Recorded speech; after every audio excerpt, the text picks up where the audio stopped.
The character of Noach is introduced to us already in last week's Torah portion, the very end of Parashat Breshit. He's introduced. Lamech lived 182 years. He begot a son. He named him Noach, saying as follows: Vikrat Shemo Noach lemor zeh yenachamenu b'ma'aseinu mitzvon yadenu min ha'adama asher arara Hashem.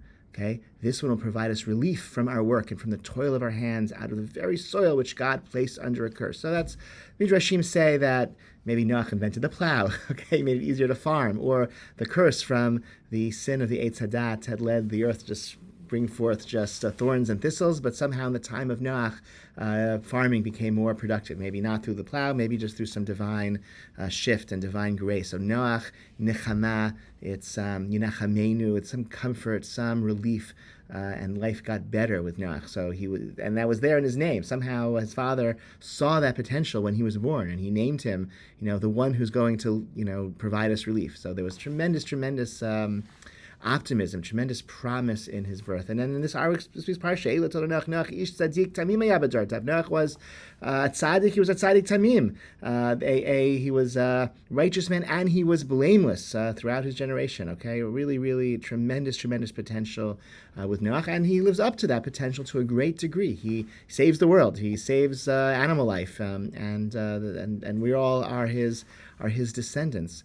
But our parsha ends, and Noach's life ends in a downward kind of decline. He leaves the ark and he plants a vineyard, Ve'achel Noach ish hadama, which is translated here, the first to plant a vineyard, but Ve'achel also language of chulin, that he kind of desecrated his life and kind of stepped down from his intense service of God, and he was an Isha Adama, a man of the soil. Like, just again, instead of a tzaddik tamim, he was an Isha Adama, just a someone really connected to physicality. He planted a vineyard, and he drank the wine from the grapes he grew, and he became drunk, and he exposes himself, and et cetera, et cetera. The story, continues in the end of Genesis chapter 9. So what this tremendous potential ended up really in a degraded place at the end of Noach's life. So this is a interpretation I heard from Rabbi Judah Dardik, who was a rabbi in California for many years, and now he lives in Israel. It really spoke to me that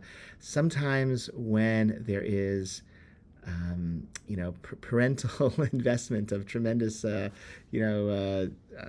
goals for their children, right? Like Lemech is like the tiger mom. Okay, he says, this is the one. This child is going to be the one who's going to provide us. Really, he's going to save us. He's going to undo the curse. This is the golden child, and if so much invested in this child. So that can be incredibly empowering. And Noach grows up to be a tzaddik tamim. But sometimes when there are failures, it can lead to just a tremendously rapid and total breakdown because, we have so much, our expectations are so high that even if we achieve a lot, if we don't live up to those expectations, there can be just such a devastation that comes in their wake. And so, again, if there's think about this as a lesson in parenting, and have high expectations for our children, but also understand they don't have to.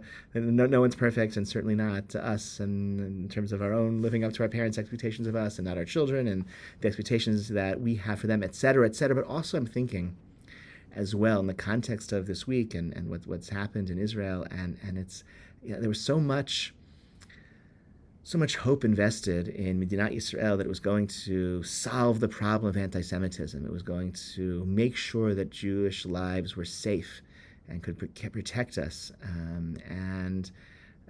That, despite all of the achievements of Medinat Yisrael over the past 75 years, it has not certainly ended anti-Semitism, and nor has it been able to keep Jews safe. And we saw that in a really devastating and horrific and dramatic way on Shemini Atzeret and in the days that followed.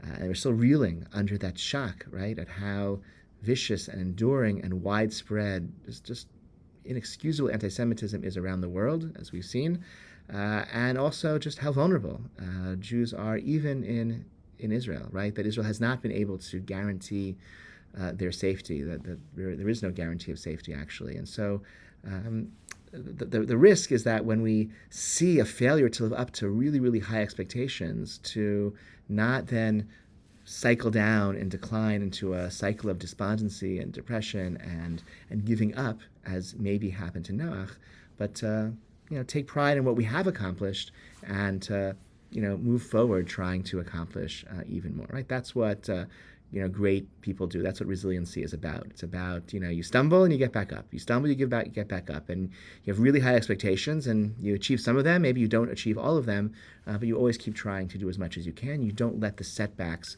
kind of knock you down. Like, I couldn't achieve all that was hoped for me. Therefore, nothing I do is worthwhile.